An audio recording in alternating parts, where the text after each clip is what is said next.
Everyone, good morning. কেমন আছে সবাই? ঠান্ডায় আমি আছি এখন মোটামুটি। প্রচুর ঠান্ডা লেগেছিল, জ্বর, এখন ঠিক আছে। তো আজকে হচ্ছে কত তারিখ? এটা হচ্ছে ডিসেম্বরের 22 তারিখ। আর মায়ের আজকে আছে অফিস পিকনিক, মানে রিটায়ারমেন্ট পার্সন, এমনি অফিসিয়াল পার্সনগুলো সবার জন্য আর কি। তো মা সেটার জন্য রেডি হচ্ছে। আর আমার আজকে ঘুমতে ঘুরতে অনেকটা লেট হয়ে গেছে। তো ঘুমতে ঘুরতে যেটুকুনি পারছি মাকে সাজিয়ে দিচ্ছি, বা কিছুই রেডি হয়নি, শুধু চুল বেঁধেছে আর একটা ব্লাউজ খুঁজতে বা এতক্ষণ লাগিয়ে দিয়েছে। ঠিক আছে, মানে অনেকক্ষণ ধরে খুঁজছে। তো আমি ওঠার পর আমিও খুঁজলাম, চেক করলাম, কিন্তু পাওয়া যাচ্ছে না। আর ওটার সাথে যে শাড়িটা পরছে ভালো ম্যাচ যেতেছো। আপাতত একটা ব্লাউজ আমারই দিলাম বাকে, যেটা টোটালি ম্যাচ করছে না, কিন্তু ভালো আর কি। আর বা নর্মালি তো এত সাজুগুজু করে না, তো এরকম ব্লাউজের কালেকশনও মার কাছে থাকে না। তো মানে ভালো ভালো আর কি। ঠিক আছে, শাড়ির কালেকশন প্রচুর রয়েছে, কিন্তু ব্লাউজটা তো সেরকম মতো ঝাঁকানাকা পড়ে না। তো চলো বাই রেডি, কদ্দূর এগুলো এখন সেটা তোমাদের সাথে শেয়ার করব। আর তারপরে যে সারাদিনটাও তোমাদের সাথে শেয়ার করবো।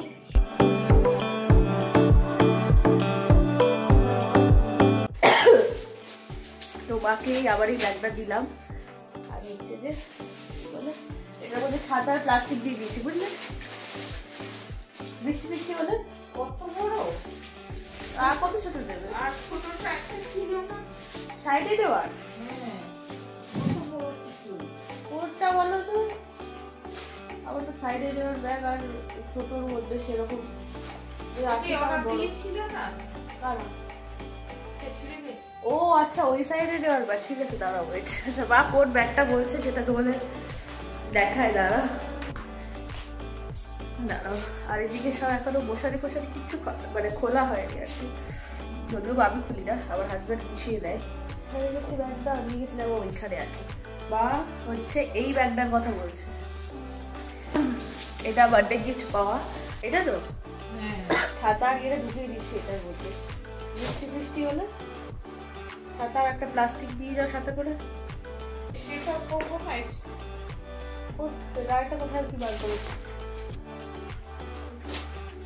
ভালো লাগবে। এটা একটু সিম্পল হবে, এটাই পরা। এই সোয়েটারটা আমরা পরছি, পরবে আর কি। আর এই শার্টটা দিয়ে যাবে। কাঠ ঢাকা এটা দিয়ে কাঠ ঢাকা দেবে না, ওই কাঠ ঢাকা নয়, ওই স্কার্ট, আবার কালো যে স্কার্টটা আছে এটা দিয়ে যাবে। এখন সোয়েটার পরে দিচ্ছে, এটা দেবে না? এটা কি ঢুকিয়ে দেবো ভিতরে? আর ধরলে জলের বোতল নেবে না? দেবে না, ছোট ব্যাগের মধ্যে এত কিছু ছোট ব্যাগের মধ্যে ঢুকবে কিনা। তো বাই রেডি, ফাইনালি কমপ্লিট। মানে আর টুকটাক আমি একটু পরিয়ে দেবো, আর কিছুটা বাকি সব সাজে না, আমি যা সাজিয়ে দিই বাকি আর কি। তো তাই আর কি। আর এই ব্যাগটা ভীষণ ফেভারিট ছিল, বড় ভাবি দীঘা থেকে এনে দিয়েছিল, অনেক কিছু ধরতে ব্যাগের মধ্যে। কিন্তু আনফর্চুনেটলি এইখানের এটা ফিটেরটা ছিঁড়ে গেছে, তো এটা এখন ইউজ করা যাবে না। আর এই পার্টসটাও দিয়েছিল মেজো মামি দীঘা থেকে এনে দিয়েছিল একই সাথে, মানে সব একসাথে ঘুরতে গেছিলো, দিয়েছিল। আর ছোটো মামি দিয়েছিল একটা কানের। তো এই দুটো, এই ব্যাগটা বড় মামি দেওয়ার ব্যাগটা ভীষণ কাজে লাগতো, কারণ অনেক স্পেসিয়াস ছিল। ছোটো হলে কী হবে, ভিতরে অনেক কিছু ধরতো। আর এইটা মানে জাস্ট একটু পার্স নেবে, একটু ফোন নেবে, শো। এটা আমার ইউজ করছিল, তাই দুটো ব্যাগ মায়ের কাছে ছিল। ওটা তো ছিঁড়ে গেছে, ইউজ করতে পারছে না। তো সেই জন্য এক্সট্রা আমার কাছে যে ওই সাইডে নেওয়ার ব্যাগটা ছিল, ওটার জন্য মাকে ওটা দিলাম। আর এটা মানে কোথাও এটা ক্যারি করা ভীষণ রিস্কের ব্যাপার, কারণ কি সাইডটা পুরোটা খোলা, তো মা ভালো করে ইউজ করতে পারে না, মানে পয়সা টাকা ফাঁকা পড়ে গেলে কি পার্স ফার্স পড়ে গেলে। সেই জন্য এটা আমি আমার কাছে রেখে দিচ্ছি। এটা আমিও সবসময় ব্যবহার করবো না, বাট এটা জাস্ট একটু স্টাইলের জন্য ব্যবহার করা ঠিক আছে, যে হালকা কোথাও গেলে। তো দিয়ে বাকি আছে দেখো, টিপের পাতাটায় টিপের এটা এরকমভাবে রেখে দিতে হবে। টিপের পাতাটা সাইডে ঢুকিয়ে দিয়েছি, যাতে খুঁজে পাও। জলের বোতলটা এখানে ঢুকিয়ে দিচ্ছি। বাইরে গিয়ে বাইরে একটু ফটো ক্লিক করি, আর বা সচরাচর সাজুগুজু করে না, তো সাজুগুজু করলে একটু মায়ের ফটোগুলো ক্যাপচার করে রেখে দিই। মেমোরিজ মায়ের কেন, আমি সবারই, মানে যখনই যে কোনো প্রোগ্রাম অনুষ্ঠান সবারই আমি ফটো ক্লিক করতে ভীষণ ভালোবাসি। নিজের ফটো ক্লিক করতে যেরকম ভালোবাসি, ওদের ফটো তুলে দেওয়াটাও আমি খুব পছন্দ করি। এই চলো মায়ের ব্যাগটা একটু গুছিয়ে দিই, তারপরে কথা বলছি। আমি দিদি ব্যাগ দিয়ে ঘোরাঘুরি করছি, তো একটু ছোটো করে দিয়েছি, মানে হাইটটা আর কি অনেকটা নিচু থাকে, তো মাকে ঠিক ওটাতে ঠিক বাড়াবে না, মানে কিরো একটু লাগবে, তো বাইরেও আনকমফোর্টেবল লাগবে, তাই একটু ছোট করে দিয়েছি। বিছানা গোছানো হয়ে গেছে, গোছানো টোছানো গুছিয়ে দিয়ে বেশ এগুলো পাঠ করে দিয়েছে। আর আসে এখন একটা ফটো দিবে, ওখানে মাকে টেনে টেনে নিয়ে আসছে, ধাক্কা মেরে মেরে পাঠাচ্ছে ফটো তোলার জন্য। দাঁড়া, এখানে দাঁড়াও, এখানে ব্যাক ক্যামেরা তুলে দেবো। ব্যাগটা কি দাঁড়াও দেখি কেমন লাগে। বাকি কেমন লাগছে জানিও সবাই। ব্যাগটা একটু ছোট করতে বাধা করলো, ঠিকই আছে। এদিকটাই দাঁড়াও, একটা এদিকে আসো, ছোট করে তুলে কোটখাটা এইখানটা রেখে তুলি। তোমার বান্ধবীদের সাথে কেমন লাগছে? কেমন লাগছে মানে না দেখা করলে কি করে বলবো, দেখা হবে তারপরে তো। গজব বেইজ্জতি। কথা বলে কথা বলছি না, দেখা ওই দেখার কথা বলছি। তোমার কেমন লাগছে যে এতদিন পর সবার সাথে দেখা করবে, কথা হবে, গল্প হবে? ভালোই লাগবে, অনেকদিন পরে দেখা হচ্ছে, আনন্দ হচ্ছে, আনন্দ হবে সবার সাথে, খাওয়া দাওয়া হবে, খাওয়া দাওয়া হবে।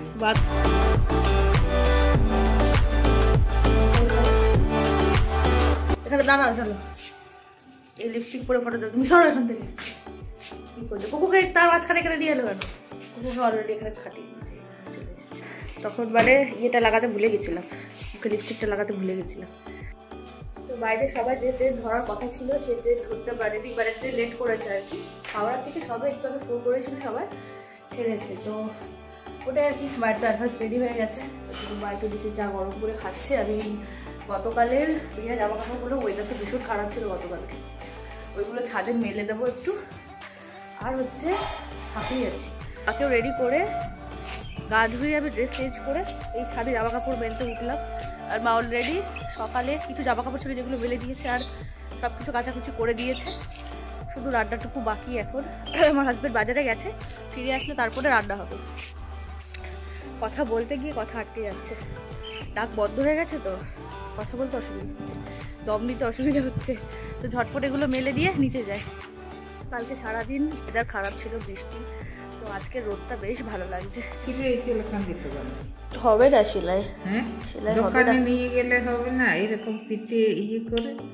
ঠিকই তো, ব্যাগটা আছে ওইটুকু রেখে দিচ্ছে, নিয়ে যাবে যদি করে দিতে পারে ভালো, কারণ ব্যাগটা তো এমনি ভালোই আছে। আর কাপড়টা বোধ হয় একটু ইয়ে হয়ে গেছে। এটা কি, এই খাটটা ছিঁড়ে গেছে, দেখো। এটা ব্যবহার করা যাবে না, ফেলেই দিতে হবে, বুঝলে? ছাক ছেড়ে দাও, এটা বেশি ভারী ভারী লাগছে। হ্যাঁ, ওরা ওই জুতোটা এটা তোলো। মা তো ইউজ করে না তো বুটগুলো, তার জন্য টাইট হয়ে গেছে। ঠিক আছে, দাদা গিয়ে ফোন করবে। আর এই যে এইটা উঠে চলে এসেছে, পারবে যেতে? হ্যাঁ, ওই দিক দিয়ে ওই খানটা দিয়ে যাও। আবার খুলে গেছে জুতোটা, দাঁড়াও, যাচ্ছি, দাঁড়া। কি জ্বালা, যাচ্ছি, পারবে না, দাঁড়া। এই খান দিয়ে তোমার পা পুরো ঢুকে যেত, এই দিক দিয়ে এলে। এটা জায়গাটা এরকম হয়ে গেছে, বাবারে হয়ে গেছে। যাও, পরে এখন শুধু আমি আর কোকো রয়েছি। হাজবেন্ড এখন বাইরে থেকে আসেনি, তো আমিও ভাবছি একটুখানি চা খেয়ে নিই বসে বসে। কি করবো, কারণ কি কোনো কাজ নেই এখন আপাতত। কাশি একদম থাকছে না, তাহলে জল ধরলেই কাশি হচ্ছে, যেহেতু আমার অ্যালার্জেটিক ঠান্ডা আছে না, তো সেটার জন্য আর কি কথাটাও স্পষ্ট উচ্চারণ করতে পারছি না, বুঝতেই পারছি। তো আমার হাজব্যান্ড বাইরে থেকে চলে এসেছে, এবার হবে রান্না বান্না আমার হাজব্যান্ডই রান্না করবে। শুধু জাস্ট আমি মশলাগুলো রেডি করে দেবো পেস্ট করে। আর কিছুটা ভেবেছিলাম ওই ডিমের টোস্ট করে নেবো আজকে, কিন্তু স্লাইস রুটিও পাইনি। আর তারপরে যে লম্বা কোয়াটার রুটিগুলো থাকে সেগুলোও পাইনি। তো এই ক্রিম ব্রেড নিয়ে এনেছে, সেটাই খেয়ে নেবো দুজনে, তারপরে রান্না বান্না শুরু করবো। এখন তো শুধু রান্না করে রান্না করবো, তো বাসন বাসন ধুয়ে স্টার্ট করা, এইটুকুনি কাজ বাকি। আর মানে শুধু মাংস এনেছে, শুধু মাংস ভাত হবে, আর কিছু না। ভেবেছিলাম বেগুন ভাজা খাবো, কিন্তু কালকে বা বেগুন পোড়া করেছিল, খাওয়া হয়েছে। তো আমার বেগুনে অ্যালার্জি, মানে ঘন ঘন বেগুন খেতে পারি না আর কি। তো আর কিছু খেতে ইচ্ছা করছে না এমনিতেও, মানে ভাজাভুজি বেগুন ভাজার সাথে মাংস খুব ভালো লাগে আমার, ভেবেছিলাম খাবো। তারপরে চিন্তা ভাবনা করলাম আবার এই ঠান্ডার মধ্যে অ্যালার্জি হয়ে গেলে আরও সমস্যায় পড়বো, তো সেটার জন্যে আর কি রুটিটা ধরে কথা বলছিলাম। তো ঠিক আছে, ওটাই। তো সেইভাবে বললাম বেগুন ভাজা করতে হবে না, সেটা অসুস্থ হলে না একটা ভীষণ অ্যাডভান্টেজ পাই আমি। ঠিক আছে, আমার হাজব্যান্ডের হাতে রান্না খাওয়ার, এমনিতে তো রান্না করে ঢুকতে হয় না ওকে, নয় মা নয় আমি। আমার শরীর খারাপ হলে মা বাড়ি না থাকলে আমার শরীর খারাপ হলে তাহলে আমার হাজব্যান্ড রান্না করে ঢোকে। তো শরীর খারাপ হলে এটা আমার খুব মানে একটা ওই শরীর খারাপ হলে আমার বরের হাতে রান্না খাওয়ার একটা সুযোগ পায় আর কি। আর তাছাড়া এমনি স্পেশাল কোনো দিনে বা ওর ইচ্ছে হলো তখনই করে, কিন্তু ডিম ভাজা এই ছোটোখাটো আর কি এরকম। আর আলু আনতে বলা হয়েছিল, আলু ভুলে গেছে। বহুদিন পরে ব্রেডগুলো ভাজছি। এই ব্রেডগুলো খুব একটা ভালো হয় না, মানে ক্রিমটা অনেক দিনে থাকে তো, মানে একবার খেয়েছিলাম ভালো পাইনি আর কি, খারাপ ছিল, তারপর থেকে খাওয়া বন্ধ করে দিয়েছিলাম। ভালো লাগছে, মানে ফ্রেশ লাগছে আর কি। আর আমাদের পাড়ার যে দোকানটা যেখানে রুটিগুলো পাওয়া যায়, সেখানে মানে ডাইরেক্ট বেকারি থেকে মাল আসে আর নেয়, তো সেটার জন্য ওর কাছে জিনিসগুলো রুটিগুলো খুব ফ্রেশ হয় আর কি, ভালো লাগে, তাই না বলো? গত বছর মা যেতে পারেনি পিকনিকে, দেশে ছিল, তো এইবারটা মিস করেনি, একদম চলে গেছে, মানে আফটার রিটায়ারমেন্ট মায়ের এটা ফার্স্ট পিকনিক। আর রিটায়ারমেন্টের আগের বছর মানে গত বছর আর কি দেশে ছিল মা, অ্যাটেন্ড করতে পারেনি, এইবারটা যাচ্ছে। যখন বেরোচ্ছে তখন মানে মামা একজন হয় আর কি, সে ফোন করে বলছে যে কেউ আসছে, বৌমা ছেলে কেউ আসছে, না বলছে না আমাকে তো বলেনি নিয়ে যেতে, মানে মানে ওরা তো থাকে যে না একজনের, ঠিক আছে একজনই যেতে, বা বাড়ির ফ্যামিলি মেম্বার অ্যালাউ আছে সেটা তো বলেনি, বাড়ির মানে তো আফটার রিটায়ারমেন্ট হয়ে গেছে, রিটায়ারমেন্টের আগে পর্যন্ত অফিসে মানে বাড়ির লোকদেরকে নিয়ে যাওয়া যায়, কোনো অসুবিধা নেই। আমি গেছিও মায়ের পিকনিকে, মাকে কেউ বলেনি যে বাড়ির লোককে এবারে তুমি নিয়ে আসতে পারবে, সেই জন্য মার কনফার্ম ছিল না, তো সেই কারণে আমি মায়ের সাথে চলে যেতাম, ভালো হতো, সবার সাথে দেখা হতো, খাওয়া দাওয়া হতো। আমি এমনিতেও বিয়ে বাড়ি নেমন্তন্ন পাচ্ছি না, কেউ নেমন্তন্ন করছে না, তো পিকনিকে গিয়ে একটু সবার সাথে একটু হই হুল্লোড়, খেলাধুলা, খাওয়া দাওয়াটা হতো। আর মায়েদের অফিসের পিকনিকে ইয়ে হয়, মানে কি বলে তোমার খেলা দেয়, বেশ ভালো ভালো গেমস হয়, গুলি চামচ, তারপরে হাঁড়ি ফাটানো, মানে এইসব গেমসগুলো হয় আর কি, ভীষণ মজা হয়, খুব অনেক বক করে ফেললাম না, ঠিক আছে খেয়ে নি একেবারে রান্নার টাইমে দেখা হচ্ছে। এরকম চুড়ি মেরে ভিডিওটাকে অফ করবো, আর এরকম চুড়ি মেরে ভিডিওটাকে অন করবো রান্নাটাকে, ঠিক আছে চলো। তো মশলাপাতি সব রেডি করে দিয়েছি, এখন আমার হাজবেন্ড রান্না বসিয়েছে, ভাত এখানে তরকারি একসাথে হয়ে যাবে আজকে আমাদের রাঁধুনি। তাড়াতাড়ি ঝটফট রান্নাটা করো, জোর খিদে পেয়ে গেছে। তো কুকুকে দেখো এখানে ছাড়া হয়েছে, যেহেতু ছাদে নিয়ে যাওয়া হচ্ছে না এখন, ছাদে নিয়ে গেলে তোর সাথে কাউকে থাকতে হবে, তো কুকুকে ছাড়া হয়, মানে স্নান টান করে ছাদে যখন থাকি, বাট আমি তো থাকি না, মা আর আমার হাজবেন্ড থাকে, তো ছাদে ছেড়ে দেওয়া একটু ঘোরাফেরা করে, তো ওর জন্য আজকে ঘরেই ছাড়া হয়েছে। কোকো তাকাও বাবা, কোকো কার্টুন খুব ভালো দেখে, কোকো খেয়ে দাও, কোকো পেয়ারা খেতে খুব ভালোবাসে, কোকো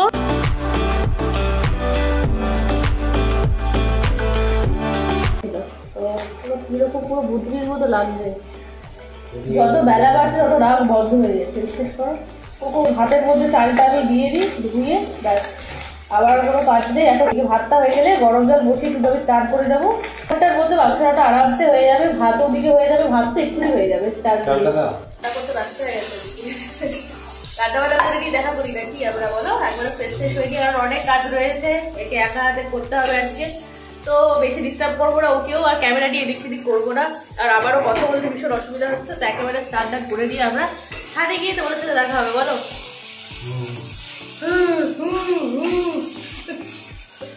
কিছু কোনো কথা নেই মুখে, ঠিক আছে ঠিক আছে ঠিক আছে, गजब बेइज्जती है।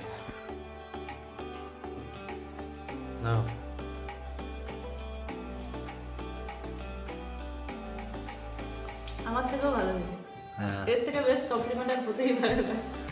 এমনিতেও আমার হাজবেন্ড রান্না ভালো করে, যদি করে, কিন্তু করে না, এটাই মানে সেরকম রান্না করলে তো খাওয়া দাওয়া পারবে, তাই না? আমি রান্না করলে তার আগে রান্না করবো, কি রান্না তো করি আমি, আমার সবসময় রান্না করি, তুমি তো মাঝে সাথে শখে, কেউ অসুস্থ না হলে ও মানে রান্না করে ঢুকবে না, বাকি কাজগুলো করে দেবে, কিন্তু রান্নাটা করবে না, খাওয়া দেবে, একটু ভালো কমপ্লিমেন্ট পাবে আমার কাছ থেকে, দরকার নেই কমপ্লিমেন্ট, অসাম হয়েছে। আর আমার হাজবেন্ডের মাংস রান্নার রেসিপি তুমি দেখতে চাইলে সেটাও বলবে, দেখিয়ে দেবো একদিন, আসতে দেখো কি কি দিয়েছে। খেলা জিততে পেরেছো? খেলা প্রথম বেঁচে উঠে যায়, পরের বেঁচে চেয়ার খেলা, দেখি জিনিসটা ভালো করেছে। ও এটা পাট এটার মধ্যে রেখে দিয়েছে, এটা কন্টেনার, এটা কিছু রাখা যাবে ভালো। পাটটা খাওনি কেন? পাটটা খাওনি কেন? খাও, দেখো খোলো তো, দেখো এটা বাড়ির লোককে নিয়ে গেছে, তোমার বাড়ির লোককে নিয়ে যাওয়া যেত, ওকে না বললে কি করে নিয়ে যাবে? খোলো দাও দেখি খায় কেমন লাগে। এই পাট খায় না আমিও সচরাচর, কিন্তু এটা পাট রাখার জায়গাটা বেশ ভালো দিয়েছে, এখানে কিছু রাখা যাবে, মশলা। আইসক্রিম খেয়েছো? হ্যাঁ একটা খেয়েছি। কি সব খাওয়ালো? ডাল, তারপরে ভাত, আবার ওই এটা ধরো তো এদিকে ফেলে মাছের চপ খেতে পারে। আমার ভালো লাগবে না বলে তুমি যাওয়া তো যশ কেন বলছি, মা কিছু খেতেই পারে না, তোফসে ফ্রাই মনে হয়। হ্যাঁ, এটা একটা ফুলকপি দিয়ে আলু দিয়ে একটা তরকারি, প্লেট মাছ ছিল। কি ও ভাপা না পাতুরি তাই তো? পাতুরি। ওটা প্রত্যেকবারই পাতুরিটা তোমাদের ভেটকি পাতুরি মনে হচ্ছিল। দুটো কাশির মাংস তো প্রত্যেকবারই তো কাশির। হ্যাঁ হ্যাঁ, না চিকেনও তো থাকে তোমাদের। না এবারে করিনি। আর মাছে যারা প্রথম বেঁচে বসেছে তারা কমপ্লেট মাছ পেয়েছে, আমরা তো পেলাম না। আমি কেন? পরের বেঁচে বসলাম, তখন মাছ শেষ হয়ে গেছে। খেলা কি ছিল? খেলা অনেক কিছু ছিল, এই বল ছুঁড়া বালতির মধ্যে, আর ওইতে বল ওই ইয়েতে ইয়ে করবে লাগানো। হ্যাঁ ওইটা। তারপরে মিউজিক চেয়ার ছিল। প্রথম বেঁচে উঠে যাচ্ছি, দ্বিতীয় বারতে মানে যখন ফাইনাল রাউন্ড হচ্ছে তখন পাচ্ছ? হ্যাঁ তখনই আউট। আমি যেবারে গেছিলাম সেবারে তো আমি প্রথমে আউট হয়ে গেছি। আমি খেলা খুব পছন্দ করে, পারি কি না পারি নামতে ইচ্ছা করে। মিউজিক চেয়ারে কি করলো, একটা বউ আমার পিছনে আছে, এমন ধাক্কা মারলো আমি চেয়ারটা পেতাম, ধাক্কা মেরে বসলো। তুই তোমাকে ঠেলে ধরিয়ে দিয়েছে? হ্যাঁ, তারপরে আমি ওকে বলছি এটা তো আমিই পেতাম, তুমি কেন বসবে? হ্যাঁ, তো ওখানে যারা ছিল তাহলে কেন বললো না যে ঠেলে সরিয়ে দিয়েছে এরকম? কিছু বললো না, আমি বললাম বাবা কিছু বললো না। যাক, এটা পাওয়া গেল। আগের বার তোমাদের ইয়ে দিয়েছিল তো, যেবারে আমি গেলাম সেবারে তোমাদের গ্লাস নাকি দিল যে? একবার গ্লাস দিয়েছে, একবার এইরকম ছোট্ট কাঁচ ওইখানে দেখো নি কাঁচের হ্যাঁ হ্যাঁ হ্যাঁ, ওইটা দিয়েছে, আর ছোট একটা গ্লাস কাছে কাপ দিয়েছে, কাপ কাপ চিনামাটির কাপ নাকি কফি কাপ গুলো দিয়েছে। তুমি আসবে এইটাই বলেছে, আর কি করে বলবো আমি। এখন আবার রিটায়ারমেন্ট পার্সন হয়ে গেছে। এখন নিজে থেকে না বললে কি করে নিয়ে যাবে? পরের বারে যদি ডাকে আমি বলবো আমি একা যাবো না, বৌমাকে নিয়ে যাবো এরকম করে জিজ্ঞেস করবো। জিজ্ঞেস করতে হবে না, কোনো রিটায়ারমেন্ট পার্সন বাড়ি নিয়ে গেছিল, তার বাড়ির লোককে নিয়ে গেছে? কে? সব একাই গেছে? তাহলে মনে হয় রিটায়ারমেন্টকে ঘরের লোক নিয়ে যাবে না। ওই চিজে তো খেতে পারবে, লুচি 3টে খেয়েছি, একটা মিষ্টি। পকোড়া ছিল না এবারে? হ্যাঁ, আমি 4টে খেয়েছি। এবার কি ওষুধ তো নিয়ে যায়নি, আমি খেয়ে ভুগবো। সাদা ভাতই ছিল তো নাকি রাইস করেছিল? সাদা ভাতেই ছিল, আর আলু ভাজা ছিল। আলু ভাজা বলতে মনে হয় ওই বিয়ে বাড়িতে যেরকম আলু ভাজা করে, ওই ড্রাই গুলো বাদাম ফাদাম দিয়ে ওগুলো? না, বাদাম দিয়ে শুধু পিকনিক যারা খেতে ভালোবাসে তাদের সব মানুষ কি লাভ আছে যে খেয়ে ভালো লাগবে। তোমার তবে দেখা হলো, খেললে মজা হলো, আর কি। সবাই সাথে দেখা, সবাই দেখে দেখে কথা বলছি, হাসলে ওটাই বলছি। সবাই দেখে দেখে কথা বলছি। আবার বেড়াতে যাবে এই খবর গুলো বলছি, যদি যাবে। কবে যাবে ঘুরতে? আমাকে বলছি যাবে এই যে আন্দামান। আমি আন্দামান তো গিয়েছিলে একবার। আমি সেটাই বলছি, বৌমা ঘুরিনি, আমার ছেলে দেখছে বলবে কাশ্মীর যাবো, বরং 27 সালে যাবে। আমি